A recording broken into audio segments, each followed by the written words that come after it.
자, 한 평범한 가정집 안에서요. 노인 300명을 상대로 정말 기막힌 사건이 발생했는데 장가희 기자, 이거 어떤 사건인지 설명 좀 해주세요.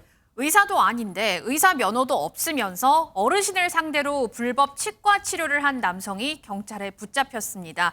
영상으로 한번 살펴보겠습니다. 네, 이게 지금 평범한 주택처럼 보이지만요. 실제 가정집이 아니라요. 병원입니다. 초인종을 누르면 내부에서 확인을 해줘야 안으로 들어갈 수 있는데요.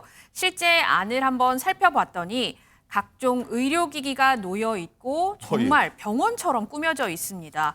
이 치과 의사 행세를 한 A씨는 지난 2016년 12월부터 지난해 8월까지 6년간 300여 명에게 임플란트를 심어주는 등 진료를 보고 6억 원 상당을 불법 취득한 혐의를 받고 있습니다.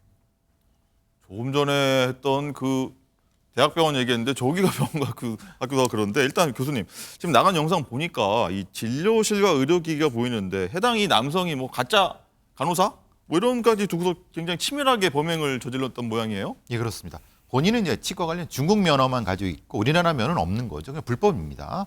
근데 이제 1층에 이제 CCTV를 설치해 놓고 신원을 확인한 무조건 예약제라고 합니다. 그러니까 거기가 누군지도 모르는 거고 그러니까 확인된 사람만 들여보내는 형태인 거고 실제 이제 치과 기공사라든가 사실 치과 이 관련된 부분에서 그 분도 이제 고용해 갖고 하기 때문에 실제로 이렇게 하면 안 되는데 이 치과 기공사의 기공물도 공급 제작했다고 하니까 너무나도 치밀하게 그리고 이제 겉으로 와서는 가정 주택입니다.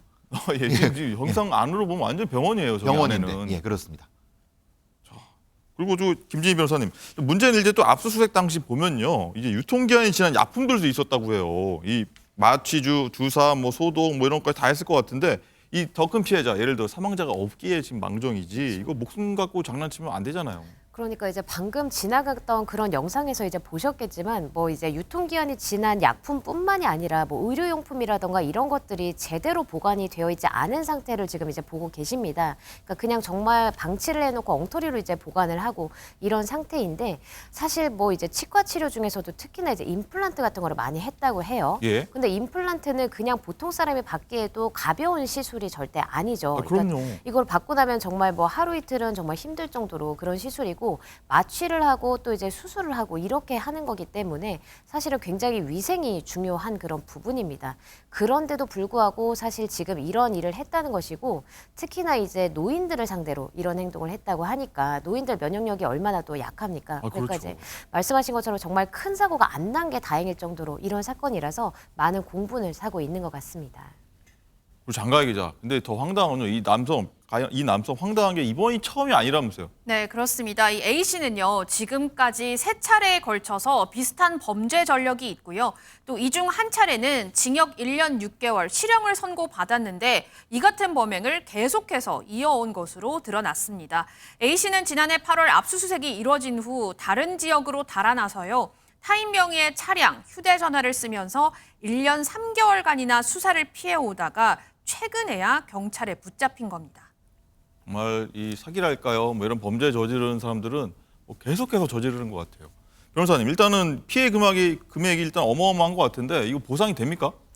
일단은 지금 이제 보상이라고 하면 이제 민사 절차를 밟아야 되는 건데요. 지금 이 행위가 범죄이기도 하지만 민사적으로 봤을 때는 불법 행위에 해당합니다. 그러니까 고의로 인해서 이렇게 위법한 행위를 했고 그리고 타인한테 손해를 끼친 그런 이제 민법에 따르면 이제 불법 행위이기 때문에 법적으로 따지면 손해배상 청구는 당연히 가능합니다. 근데 이제 문제는 말씀하신 것처럼 피해 금액이 지금 뭐 단순히 적은 게 아니라 굉장히 커요. 지금 이제 억대 단위이기 때문에 문제는 이렇게 해서 민사에서 승소를 해서 판결문을 받는다 하더라도 결국에는 배상을 실제로 받을 수 있느냐, 그러니까 이 판결문을 집행할 수 있느냐의 문제가 남기 때문에 실질적으로 배상까지 이어질 수 있을지는 좀 더 두고 봐야 될 것 같습니다.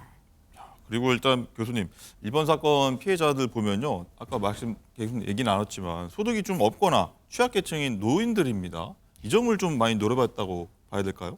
예, 아무래도 뭐 신고도 하시기 어려운 부분도 있고 또 이제 비교적 좀 저렴한 근데 사실은 저렴한 만큼 위험하죠. 그런 부분이 두 가지 이용됐기 때문에 이게 취약계층의 노인분들이 어떤 집중적으로 영업의 대상이 된 것 같습니다. 일단 이 사기 행각이 6년 동안 사실 이어진 것도 문제가 아닌가 싶어요. 왜 이걸 발견 못했을까? 좀 더 신경 쓸 수 있으면 좀 피해를 좀 줄일 수 있지 않았을까 이런 좀 아쉬움도 있어요. 두 가지 구멍이 있었던 것 같습니다. 이 범죄자들이 교도소에서 뭐 할 것 같습니까? 거기서도 그런 행위를 합니다. 교도소에서요. 네, 자문을 해주죠. 그러니까 이제 분명히 거기서 정보가 나왔을 겁니다. 첩보가 뚫렸던 부분이 있는 거고요. 또 하나는 여기에 제공되는 마취 관련된 약품들이 어디서 공급됐을까? 그러니까 두 가지가 지금 뚫려 있는 거거든요. 후자 같은 경우는 이런 전문 의약품의 소비에 대한 어떤 관리 영역이 지금 부실한 부분이 있는 것 같습니다. 거기만 확인했다고 하면 이런 6년까지 영업은 못했을 것 같은데 그 부분은 사실은 우리 경찰에서 사실은 좀 조심스럽게 살펴야 될 것 같습니다. 아, 그렇군요. 이 남성이요. 제가 한번 임플란트 시술 하겠다고 하면 어떤 반응 보일지 사실 궁금합니다.